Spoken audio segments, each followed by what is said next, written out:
है कि सोमवार की अगर प्रदोष पड़ती है, बहुत ध्यान से सुनना महाराज, सोमवार की प्रदोष पड़ती है तो शंकर भगवान कैलाश पर निवास करते हैं। मंगलवार की प्रदोष पड़ती है तो शिव काशी में निवास करते हैं। बुधवार की प्रदोष पड़ती है तो शिव रजत भवन में निवास करते हैं। गुरुवार की प्रदोष पड़ती है तो शिव गंगा के स्थल पर निवास करते हैं। शुक्रवार की अगर प्रदोष पड़ती है तो शिव नीलकंठ पर विराजमान होते हैं। शनिवार की अगर प्रदोष पड़ती है तो शिव शमी के वृक्ष के नीचे रहते हैं। और रविवार की जब प्रदोष पड़ती है तो शिव बेलपत्र के पेड़ के नीचे निवास करते हैं। महाराज ये एकादशी शंकर से कह रही है कि आपका स्थान ये नहीं कि आप कैलाश पर मिले, उस वार को, उस तिथि के दिन, उस अनुकूल।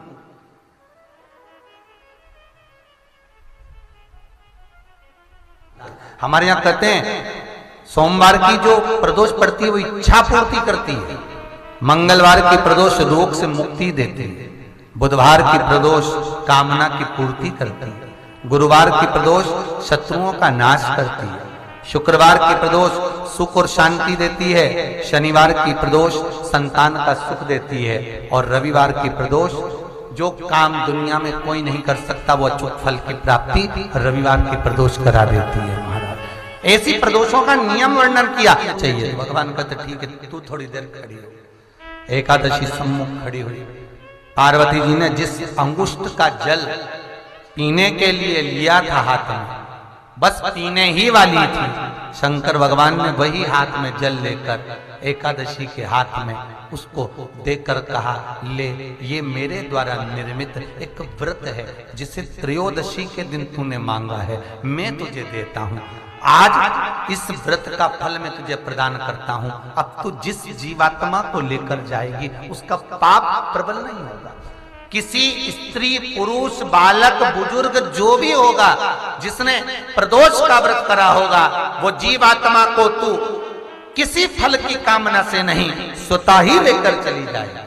उसमें कोई कामना नहीं है। बन सके जीवन में 11 प्रदोष या 26 प्रदोष करने के बाद आप उसका उद्यापन कर कर विराम भी दे सकते। पर जीवन में एक बार प्रदोष का व्रत मौका मिले, जिस कामना से जिस दिन का भाव आपके मन में आए कि मुझे रोग से मुक्ति पाना है तो ये प्रदोष मुझे करना है, मैं रोग मुक्ति के लिए, हम जो भी आपके मन में आ रहा है, संतान प्राप्ति के लिए शनिचरी प्रदोष, आप उसका स्मरण करें। फिर लिखा शिव महापुराण में, बड़ा सुंदर लिखा वेदव्यास जी ने, मान लो आप प्रदोष का व्रत नहीं कर सकते, आप अगर व्रत नहीं कर सकते तो प्रदोष के दिन, प्रदोष काल में शाम का समय सूर्यास्त का कुछ पल, कुछ घड़ी के पहले से लेकर बाद तक का प्रदोष काल के अंतर्गत आप शंकर जी के मंदिर में जाकर 1 लोटा पानी, 5 बेलपत्र भी अगर समर्पित करते हैं तो संपूर्ण प्रदोष का फल आपके भाग्य में प्रबल हो जाए। प्रयास करना, जब जब जिस महीने में जो प्रदोष पड़ा करे, जब प्रदोष पड़े, बन सके 1 बेलपत्र, बन सके 5 बेलपत्र, शमी पत्र, हरे मूंग,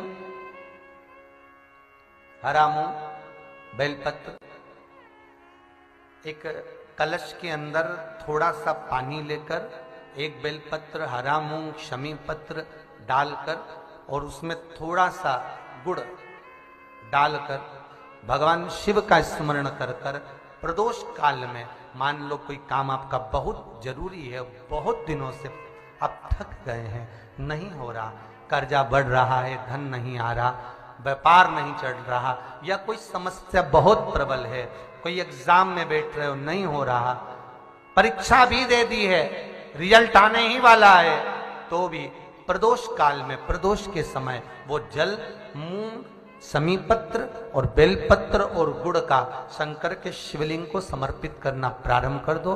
2 या 3 प्रदोष करोगे, बाबा आपकी मनोकामना शीघ्र पूर्ण कर देगा।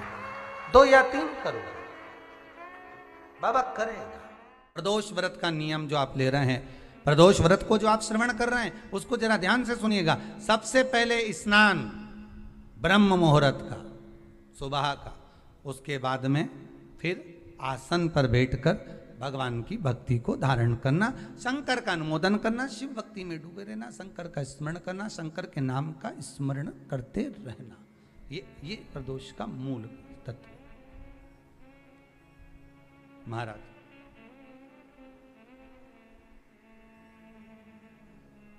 प्रदोष व्रत करने वाले को भोजन नहीं करना चाहिए, ध्यान दीजिएगा। फलाहार करो, उसमें भी नमक का सेवन मत करो। प्रदोष व्रत में नमक का सेवन वर्जित होता है। कारण क्या कारण होता है? उसका एक कारण माना गया नमक की वर्जितता। जिस समय पर एक नगर में एक ब्राह्मणी रहती थी, बहुत भाव से सुनिएगा, प्रदोष व्रत नमक को त्यागने का भाव।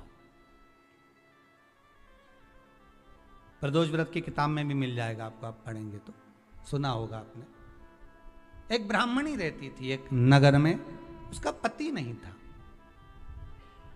छोटा सा बालक एक साथ में रहता, छोटा सा बालक। अब ब्राह्मण के घर की धर्म पत्नी है।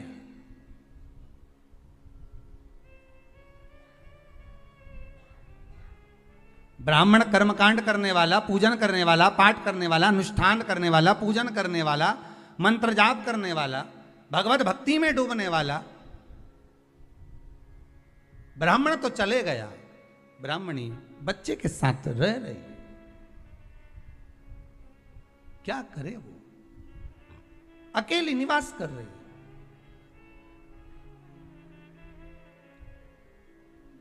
अकेली रह रही है। और ब्राह्मणी बच्चे के साथ भ्रमण करती रहती, घूमती।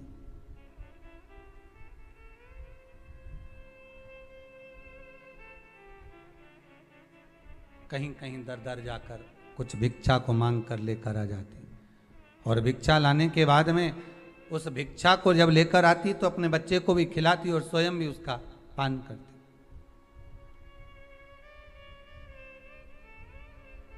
एक दिन ब्राह्मणी भ्रमण करते करते प्रदोष काल के समय पर शिव मंदिर में प्रवेश करी।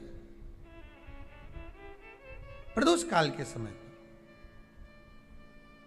और शंकर मंदिर में जब प्रवेश करा, प्रदोष काल किसको कहते हैं? सूर्य अस्त हो रहा हो, रात्रि प्रवेश कर रही हो, दोनों का जब मिलन हो रहा हो वो प्रदोष काल कहलाता। दोनों का जब मिलन हो रहा, सूर्यास्त हो रहा हो, रात्रि अपना चरण बढ़ाने के लिए आगे बढ़ रही हो, और दोनों का जब मिलन हो रहा है, वो प्रदोष काल है, वो प्रदोष का समय है।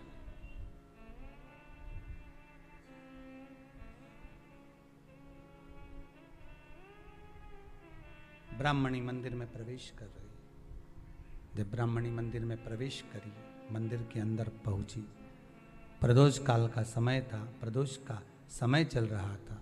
और प्रदोष काल के उस समय में, प्रदोष काल के उस समय में जब ब्राह्मणी ने देखा कि कोई भगवान की भक्ति में लगा हुआ है, भगवान के रस तत्व में डूबा हुआ है। आज ब्राह्मणी के पास में कुछ पदार्थ नहीं है, अपने बच्चे का पेट भरने के लिए कोई सामग्री नहीं है, और कुछ आस लेके वो प्रवेश करी है, कुछ आस लेकर वो अंदर प्रवेश कर जाती है।